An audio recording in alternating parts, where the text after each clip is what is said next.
네, 오늘 함께 은혜 받으실 하나님의 말씀은 마가복음 15장 21절에서 32절까지의 말씀입니다. 신약 83쪽에 있는 마가복음 15장 21절로 32절까지의 말씀 제가 봉독해 올려드리겠습니다. 마침 알렉산더와 루포의 아버지인 구레네 사람 시몬이 시골로부터 와서 지나가는데 그들이 그를 억지로 같이 가게 하여 예수의 십자가를 지우고 예수를 끌고 골고다라 하는 곳, 번역하면 해골의 곳에 이르러 몰약을 탄 포도주를 주었으나 예수께서 받지 아니하시니라. 십자가에 못 박고 그 옷을 나눌세 누가 어느 것을 가질까 하여 제비를 뽑더라. 때가 제3시가 되어 십자가에 못 박으니라. 그 위에 있는 죄패 유대인의 왕이라 썼고 강도 둘을 예수와 함께 십자가에 못 박으니 하나는 그의 우편에 하나는 좌편에 있더라. 지나가는 자들은 자기 머리를 흔들며 예수를 모욕하여 이르되 아하 성전을 헐고 사흘에 짓는다는 자여 내가 너를 구원하여 십자가에서 내려오라 하고 그와 같이 대제사장들도 서기관들과 함께 희롱하여 서로 말하되 그가 남은 구원하였으되 자기는 구원할 수 없도다. 이스라엘의 왕 그리스도가 지금 십자가에서 내려와 우리가 보고 믿게 할지어다 하며 함께 십자가에 못 박힌 자들도 예수를 욕하더라. 아멘. 하나님 아버지 감사드립니다. 오늘도 귀한 주일로 귀한 교회로 귀한 예배로 인도하여 주시는 은혜를 진정으로 감사드립니다. 지금 이 시간 저희들이 지난 한 주일간 지었던 모든 죄악을 예수 그리스도의 십자가 아래 다 내려놓고 오직 저희들의 온 마음과 정성을 다하여 하나님께만 드려지는 예배를 통하여 하나님께서만 영광 받으시는 은혜의 시간으로 이 시간을 인도하여 주시옵소서. 모든 것을 감사드리오며 예수 그리스도의 이름으로 기도드리옵나이다. 아멘. 네, 오늘은 십자가 사랑 그 첫 번째 시간으로 오늘 본문 말씀을 중심으로 하나님의 말씀을 증거하겠습니다. 하나님을 수식하는 말들이 굉장히 많습니다. 그 중에서도 저는 거룩하신 하나님이라는 그 표현이 가장 대표적인 그런 표현이 아닌가라는 생각을 합니다. 그렇습니다. 세상과는 확연하게 구별되시는 하나님이신 것이죠. 그러나 또 그 의미에 대해서 정확하게 알고 계시는 성도님들도 많지 않다는 생각 때문에 또 오늘의 본문 말씀에 대한 어떤 깊이 있는 깨달음을 위해서 하나님은 왜 거룩하신가에 대한 두 가지 측면에 대해서 오늘 여러분들에게 말씀을 증거함을 통해서 이 말씀을 통해서 우리에게 주신 하나님의 은혜를 여러분들과 함께 나누고자 합니다. 먼저 첫 번째 측면은 하나님의 법과 세상의 법은 어떠한 공통점과 차이점을 가지고 있느냐라고 하는 것을 우리가 살펴볼 필요가 있습니다. 구약의 하나님을 한마디로 이야기를 한다면 물론 꼭 그 모습만 있으신 것은 아니지만 공의의 하나님이다 이렇게 말씀을 할 수가 있습니다. 모세오경뿐만 아니라 역사서라든지 선지서와 같은 거의 구약의 대부분의 성경에서 하나님은 공의의 하나님으로 그려지고 있습니다. 특별히 가장 핵심적인 단어가 되는 것은 십계명, 즉 율법이 되는 것입니다. 그 율법에 대한 것을 철저하게 우리가 지킬 것을 말씀하여 주셨기 때문에 공의의 하나님이 더 부각이 된다는 것이죠. 그러니까 하나님의 법과 세상의 법의 공통점은 뭐냐면 두 법 모두가 사회의 정의와 질서 유지를 위해서 반드시 필요하다라고 생각되어서 제정되어진 것이라는 것이죠. 세상법의 대표적인 경우는 BC 18세기경에 고대 바벨론의 함무라비 왕이라는 사람이 의해서 제정되었던 함무라비 법전일 것입니다. 증거 우선주의라든지 오늘날의 어떤 현대법에도 많은 영향을 미치고 있는 지금까지도 아주 참 굉장히 최초의 성문법이기도 하지만은 굉장히 그 시대를 앞서간 그런 법이라고 얘기할 수가 있겠죠. 그 법이 여러분들께서 잘 아시는 부분은 눈에는 눈, 이에는 이라고 하는 굉장히 공평해 보이는 그런 처벌 조항입니다. 그런데 깊숙이 그 내용을 들여다보면 꼭 공평하지만은 않았던 것이 신문제가 분명히 존재했던 사회였거든요. 고대 바벨론은. 그러다 보니까 귀족계급, 평민계급, 노예계급 이렇게 세 단계로 구분을 했습니다. 그래서 만약에 귀족계급에 있던 어떤 한 귀족이 다른 귀족을 말해서 뭐 팔을 다치게 했다든지 그러면은 똑같이 그 귀족도 팔을 다치게 만들었습니다. 그래서 팔을 부러뜨렸다고 한다면 팔을 같이 부러뜨렸던 것이죠. 그래서 그 법이 맞는 것처럼 보이는데 그 귀족이 만약에 평민의 팔을 부러뜨리게 되었다면 1미나만을 그 피해 보상금으로 제공을 했으면 됐습니다. 그 1미나라고 하는 것은 오늘날의 화폐 가치로 얘기를 한다면 한 2천만 원 정도 되는 그런 돈을 지급을 하면 그 평민의 팔을 부러뜨린 것에 대한 보상으로 충분하다 이렇게 봤다는 것이죠. 노예는 더했습니다. 만약에 귀족 한 사람이 노예의 팔을 만약에 부러뜨리게 됐다면 2분의 1 미나, 그러니까 1,000만 원만을 주면은 그것이 무마가 되었다라고 하는 것이죠. 그러니까 굉장히 공정해 보이나 실상을 이렇게 들여다보면은 좀 차별화되어 있었던, 적용에 있어서 신분에 따라서 차별화가 되어 있었던 법이었다라고 얘기를 할 수가 있는데, 하나님의 법은 십계명과 같은 경우에 1계명부터 4계명까지는 하나님과 우리의 관계를 말씀하고 계시는 것이거든요. 그래서 이거는 당연히 하나님과 우리는 창조주와 피조물이기 때문에 당연히 다를 수밖에 없는 것이죠. 그래서 너는 나 외에는 다른 신을 섬기지 말라. 너를 위해서 우상을 제작하거나 숭배하지 말라. 그리고 내 이름을 망령되이 일컫지 말라. 안식일을 거룩히 지키라 라고 하는 강제 조항을 두었던 것인데 5계명부터 10계명까지는 인간과 인간 사이의 관계를 의미했던 것입니다.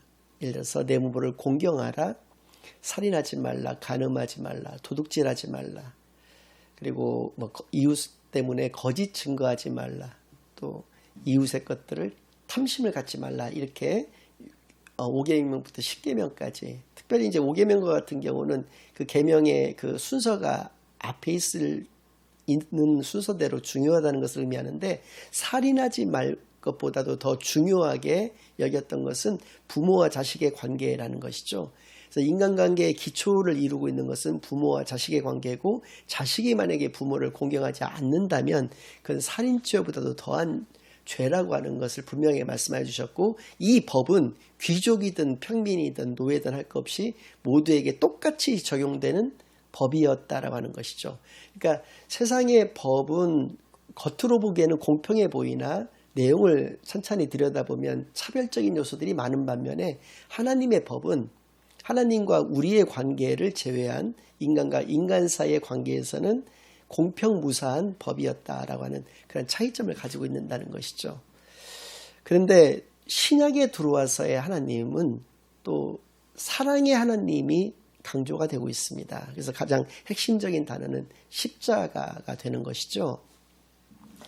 이 말씀이 가지고 있는 의미는 무엇이냐면 세상의 법에는 피해자에 대한 사랑이 빠져 있습니다. 가해자에 대한 처벌만이 강조가 되고 있는 것이죠. 그러나 십자가에는 하나님의 사랑이 분명히 존재한다는 것입니다. 거기에도 물론 당연히 공의가 들어 있습니다. 왜냐하면 하나님이신 그 예수님이 인간의 몸으로 이 땅에 오셔서 십자가에서 죽으실 수밖에 없었던 것은 그 인간들이 지었던 죄를 해결할 수 있는 다른 방법이 없었기 때문에 그렇습니다. 인간의 죄에 대해서 누군가는 속량을 해야 됐던 것이기 때문에 예수님이 그것을 대신 지신 것이죠. 대신 담당하신 것입니다. 그래서 십자가에는 당연히 공의도 포함되어 있습니다만은 그 십자가가 우리에게 주시고자 하는 그 메시지의 핵심은 사랑이라는 것이죠. 하나님이 우리를 사랑하셨기 때문에 예수를 이 땅에 보내셔서 우리를 위해서 십자가에서 죽게 하신 것이다 라는 것을 분명히 깨닫게 되길 바랍니다. 그러나 세상의 법은 그러한 사랑이 전혀 들어있지 않다는 것이죠. 이미 이제 실명이 공개가 다 되었기 때문에 저도 오늘 다 오픈을 좀 해서 말씀을 드리겠습니다. 조두순이라고 얼마 전에 만기 12년의 형을 마치고 출소한 사람이 있었는데, 그 사람이 2008년도에 당시에 9세였던 나영이라고 하는 아이를, 물론 지금은 이제 계명을 했을 거기 때문에 제가 이렇게 실명을 말씀을 드릴 수가 있는 것인데, 그 아이를 성폭행을 하고 신체의 또 일부분을 또 상해를 입혀가지고 무려 3차례나 그 어린아이가 큰 수술을 받게 되었습니다. 그러나 좀 다행인 것은 2019년도에 대학에 무사히 들어가서 지금도 대학 생활을 잘 하고 있는 것으로 이렇게 후문이 있는 것으로 보아서 참 다행스럽습니다만은 그 아이가 어린 시절에 그 당했던 그 공포, 그 고통, 그 트라우마는 어떠한 형태로든지 간에 극복될 수가 없을 것입니다. 그러나 당시에 조두순에게 내렸던 그 처벌은 조두순에게 내릴 수 있는 최대의 형량은 15년이었습니다. 그나마도 그가 술을 마시고 심신미약의 상태에서 이를 저질렀다는 차원에서 3년이 감형이 되어서 만기 12년만을 그가 살고 출소를 하게 되었던 것인데요. 그 12년의 형이 충분했다라고 생각되는 사람은 저를 포함해서 아마 온 국민이 없을 것이라고 저는 확신을 합니다. 그래서 조두순에게 그렇게 세상 법이 그런 처벌을 내릴 수밖에 없었던 것은 법이 그렇게 돼 있었기 때문에 그렇다는 것이죠. 거기에는 피해자에 대한 배려나 사랑, 피해자를 생각하는 그러한 것은 전혀 없었다는 것이죠. 또 약 2년 전에 있었던 온 세상을 떠들썩하게 했던 조주빈의 사건이 있었습니다. 텔레그램 N번방이라는 것을 운영을 해서 뭐 돈을 좀 준다든지 연예인을 시켜준다고 이렇게 꼬드겨서라든지 그 속옷만을 입고 자신에게 그 거의 나체에 다름없는 그런 사진을 찍어서 보내도록 그렇게 유도를 해서 그것을 가지고 또 협박을 했습니다. 그래가지고 그 어떤 그 몹쓸 그런 동영상을 만들어 가지고 그것을 유포를 한 것이죠. 그래서 26만 명이나 되는 사람들이 그것을 또 봤습니다. 그 26만 명이 그 피해를 당한 여성들을 또 생각을 한다면 그들이 안고 살아가야 될 그 조주빈에게 협박을 당했을 때 그들이 가졌던 공포가 또 실제로도 자살로 생을 마감한 사람도 있을 정도로 그들이 가졌던 그 엄청난 그 고통은 이루 표현할 수가 없을 것입니다. 그런데 그것을 단순 가담했다는 그 이유로 26만 명의 시청자들에 대해서는 거의 아무런 처벌이 없었습니다. 조주빈은 당시에 너무나도 세상을 떠들썩하게 했던 사건이라 그러니까 조주빈에게는 운이 없었던 것이죠. 시범 케이스에 걸려서 1심에서는 45년형을 2심에서는 42년형으로 또 지금 대법원 확정 판결은 제가 아직 나지 않은 것으로 알고 있는데 40여 년의 그 형을 그가 구형받을 수밖에 없었던 이유는 시범 케이스에 걸려서라는 것이죠. 왜냐하면 그와 유사했던 그 앞서서 있었던 사건들에서는 뭐 갓갓이라든지 이러한 또 그 운영자들이 있었는데요. 3년 반이라든지 뭐 12년이라든지 이렇게 상대적으로 굉장히 적은 형량만을 받았던 것이죠. 그러한 형량들이 과연 피해자들, 피해 여성들의 그 아픔을 생각한 형량이었냐라고 하는 것이죠. 당시에는 법이 그 정도밖에 마련되어 있지 않아서 그 정도 형량을 받았던 것이고 조주빈과 같은 경우는 부랴부랴 국회를 통해서 새롭게 법이 제정이 되어서 그렇게 높은 형을 구형할 수가 있었던 것인데요. 아무튼 세상의 법에는 피해자에 대한 사랑은 전혀 담겨 있지 않고 가해자에 대한 처벌만이 강조가 되고 있다는 것을 분명히 우리가 알 수가 있습니다. 그러나 하나님의 법에는 공의도 분명히 있지만 그 안에 담겨 있는 면면하게 흐르고 있는 그 바탕은 바로 사랑인 것을 우리가 분명히 알 수가 있고 그것이 세상법과 분명하게 확연하게 구별되는 것이다라고 하는 것이죠. 이 차이점은 정말 놀랍도록 큰 것입니다. 두 번째 우리가 측면에서 생각해 볼 것은 관점의 차이입니다. 하나님의 관점과 세상의 관점이 어떻게 다른가라는 것이죠. 이 십자가에 대한 세상의 관점은 고린도전서 1장 23절 말씀을 통해서 잘 알 수가 있습니다. 우리는 십자가에 못 박힌 그리스도를 전하니 사도 바울을 포함한 크리스찬들은 예수가 그리스도인 것을 증거했다는 것, 즉 복음을 증거를 했다는 것이죠. 그런데 유대인에게는 거리끼는 것이요 이방인에게는 미련한 것이로되 그 십자가가 유대인에게는 거리끼는 것이다. 즉 장애물이었다는 것이죠. 그리고 하나님을 믿지 않는 이방인들에게 있어서는 어리석은 것이었다라고 세상 사람들은 판단한다는 것입니다. 유대인들에게 있어서는 왜 장애물이냐? 그들은 그때까지만 해도 세계의 왕이 아니라 유대인의 왕으로서 하나님이 자신들을 구원해 주실 것이라고 여겼습니다. 그렇기 때문에 말 먹이통에서 인간으로 하나님이신 예수님이 태어나셔서 그렇게 아무런 힘도 없이 볼품 없이 보잘것없이 십자가에서 죽어서 이 세상을 떠나신 분이 어떻게 하나님이실 수가 있느냐, 어떻게 하나님의 아들이실 수가 있느냐라는 차원에서 오히려 예수님은 장애물에 불과하다. 즉 십자가는 우리에게 있어서는 우리 역사와 우리의 정서에 그것은 장애물일 수밖에 없다라고 하는 그러한 인식들을 가졌다는 것이고, 이방인들이 볼 때는 참 어리석게 본다는 것이죠. 말이 되느냐, 하나님이 뭐가 쉬워서 인간의 몸으로 이 땅에 오셔서 인간의 죄 때문에 십자가에서 죽으시느냐, 참 말장난한다, 어리석다, 이렇게 조롱했다는 것입니다. 이것이 세상의 관점이라는 것이죠. 그러나 하나님의 관점은 요한복음 3장 16절 말씀을 통해서 잘 알 수가 있습니다. 하나님이 세상을 이처럼 사랑하사 독생자를 주셨으니 이는 그를 믿는 자마다 멸망하지 않고 영생을 얻게 하려 하심이라 라고 하는 이 말씀 가운데 오늘 제가 강조드리고 싶은 것은 멸망하지 않고라고 하는 이런 말씀입니다. 하나님의 사랑은 어떠한 사랑이냐면 모든 사람이 죄를 지었습니다. 모든 사람이 죄인이기 때문에 모든 사람은 영원한 구원에 이를 수가 없습니다. 오히려 영원한 죽음만이 그를 기다리고 있을 뿐이었죠. 그러나 하나님은 단 한 사람이라도 영원한 죽음에 이르는 것을 너무나도 슬퍼하신다는 것이죠. 한 사람이 영원한 죽음에 이르는 것은 온 천하를 잃는 것보다도 더 마음 아프게 여기시는 거기 때문에 하나님의 독생자 외아들 예수를 이 땅에 육신으로 보내서 십자가에서 우리를 위해서 죽게 하셨다는 것입니다. 그 사랑을 이야기한다는 것이죠. 그러니까 예수님이 힘이 없어서 십자가에서 그렇게 무력하게 죽으신 것이 아니라 인간의 죄를, 아까도 분명히 말씀을 드렸지만 하나님의 사랑은 반드시 그 안에 공의가 있다는 것이죠. 인간의 죄를 해결할 수 있는 어떠한 방법도 없었다는 것입니다. 인간은 인간의 죄를 스스로 해결할 수 있는 아무런 방법이 없었습니다.